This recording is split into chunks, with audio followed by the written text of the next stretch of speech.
Hi, everyone. Thanks a lot for this. Henry's assessment. And his official opinion is that he concurs with Melody. Ruth is well enough to return to work, so I'm sure we will agree that's good news. That's great.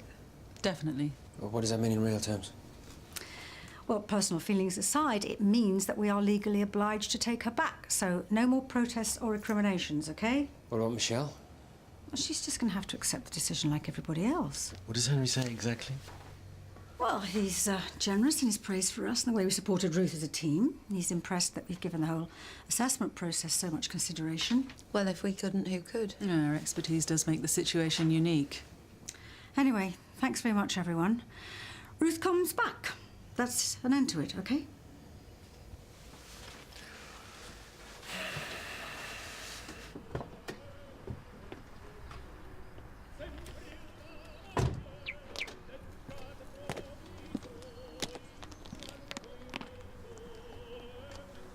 Oh, my giddy aunt. Ooh.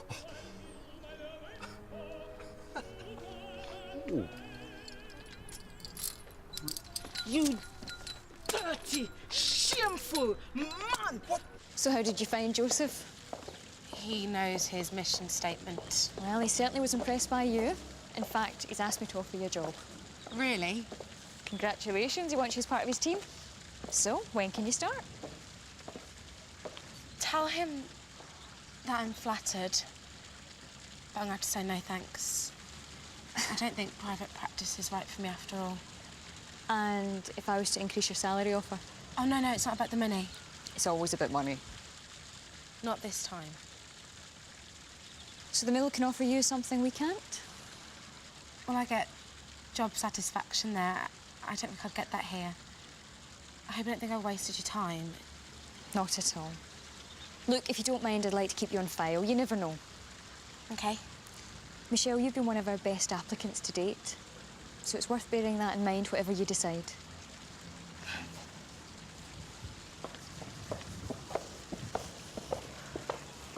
Mrs. Clemson, please! You know my name, dirty man? Been spying on me too? Wicked, shameful man! Go inside, Freddie, and call the police. Tell them I've got a pervert. Your granddad would be so proud. Freddie, tell your grandmother who I am, please. You know this nasty man? You've got it all wrong. Did he do something to you, boy? Did you touch my grandson, dirty man? I didn't lay a finger on him. He's the doctor, Gran. I went to him this morning. You're Dr. Granger? Uh-huh. How did you know his name? You went to see this?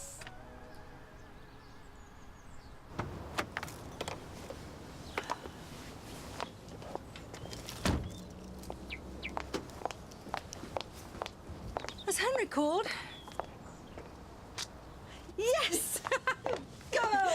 Well done!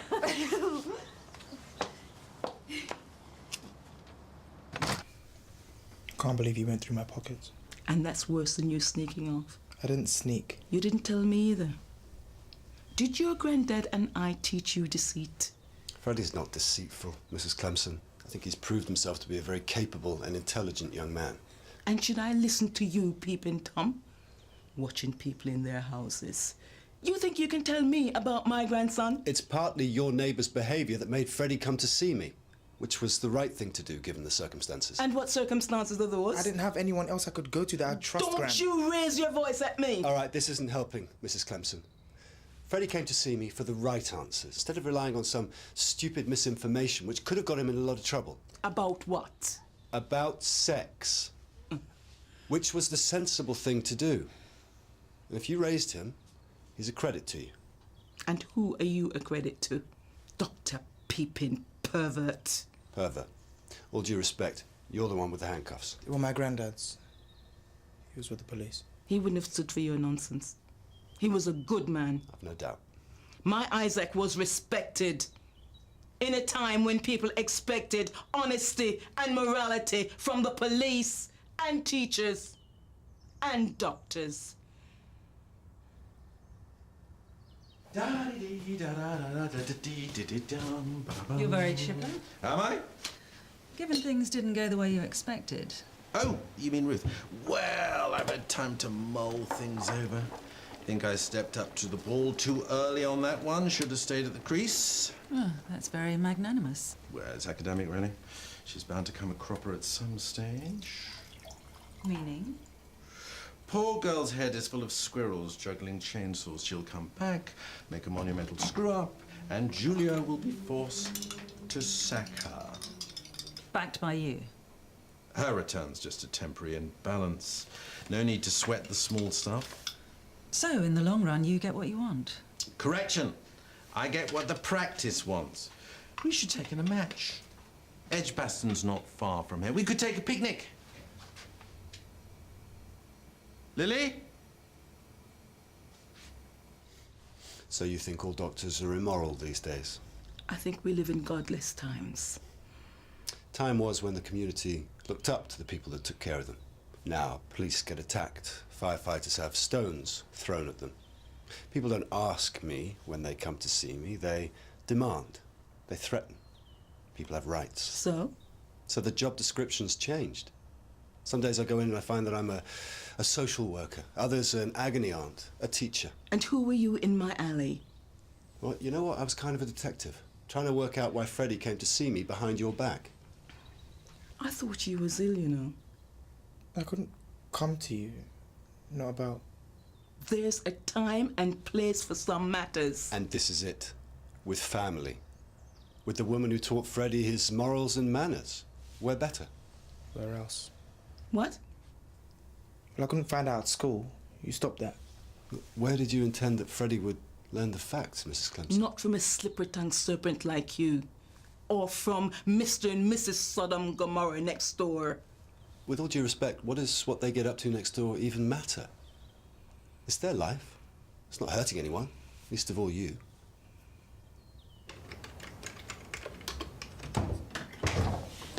Hey, Hey, how'd it go? What was the place like? they're getting one of those new robot surgeons. Ooh. Yeah, trouble is they want a robot staff to go with it. They did offer me a job on the spot, though, which, of course, was a major ego boost for me. But? I'd be like R2 flaming D2, strutting around the place making beeping noises. Well, that was only your first interview. There'll be others. Yeah, I don't think I'm going to try anywhere else. Why? It's Ruth, isn't it? I'll shoot the messenger.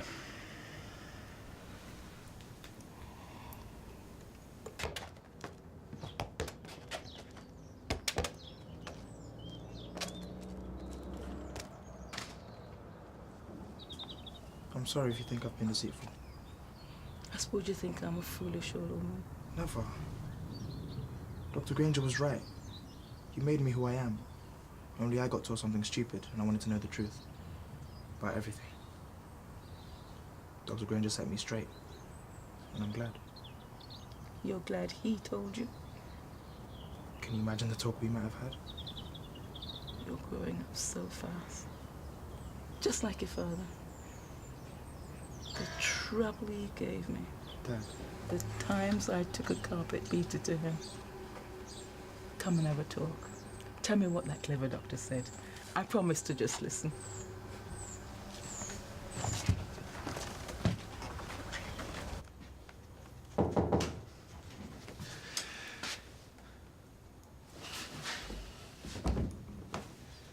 I seem to have offended you. You're seriously telling me you have no idea how cruel and unfeeling you've been towards Ruth? Well, I'd prefer to say professional. And you can balance that against what's happening to a vulnerable young woman. Well, I realise feelings are running a tad high. It's not only ignorant of you, but shows how insultingly unprofessional you are. Isn't that a bit of an overreaction? You know, it was your apparent kindness and generosity to people around you that finally won me over, Heston. Without that... Well, I haven't changed. And that makes it worse. Was it all an act? To cover up your misanthropy? Your pathetic attitude towards anyone with mental illness? Well, the skin's not broken, luckily. There is going to be some bruising, though. That's difficult to check for myself, I suppose. Still, all patched up. The thing is, that bruising, there seems to be some kind of pattern. Oh, well, listen. Thank you for looking. I better get on. So, how did you do it? I slipped. I fell down like a sack of spuds. Stupid. Poor old thing, not so steady on your pins. The thing is, there's shapes. Yeah, it was the manhole cover. I fell down really hard, like I said. Dr. Granger? Yeah. Hey, Freddie, how are you? Yeah, I'm good. Okay, really. Just came to say thanks. Aw. You really helped. We had a long talk after. I just ended up sorting all sorts. You gave me a right laugh. Oh, well, no. Hell and damnation, that. She was really okay. The charmer thinks it worked. My grand's faith is like her strength. Her daily guidance, you know. She's just cautious. Maybe a bit naive, yeah. Her generation, it was all different. Oh, they had no friendly doctors to go and visit. Well, she kind of approves of you. Now, she's had time to think in spite of everything. Approves? That's a real compliment from her. Well, I'll see you. Oh, and she says sorry about the carpet beater and handcuffs. She hopes it didn't hurt too much. Carpet beater.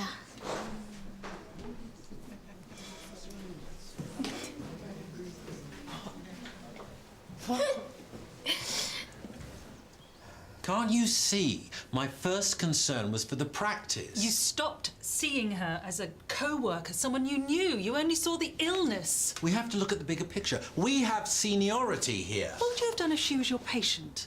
Well, that's irrelevant, but my assessment would stand. And what would you have done if it was me? My decision would be the same. Look, this is getting out of proportion. Can't we just... Look, neither of us have evening surgery. Let's start the weekend now. We could go away somewhere. You know exactly where you can go. Lily. Enough. I don't want to be with you. What's the point? You can't mean that. I can.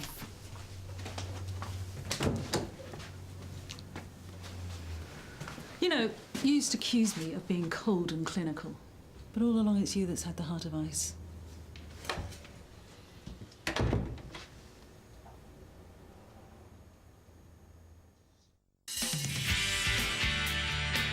Ben Hamilton. The Ben Hamilton? You've been away for a long time. Too long. I implore you, mend my broken heart. How do you think you'd feel if Ruth did to you what she'd done to Michelle? I'm the only one that can see how dangerous that she is. Being in the wrong place at the wrong time sets off a life-changing chain of events in the final of her week-long Moving On drama starring Leslie Sharp. That's next on BBC One Scotland.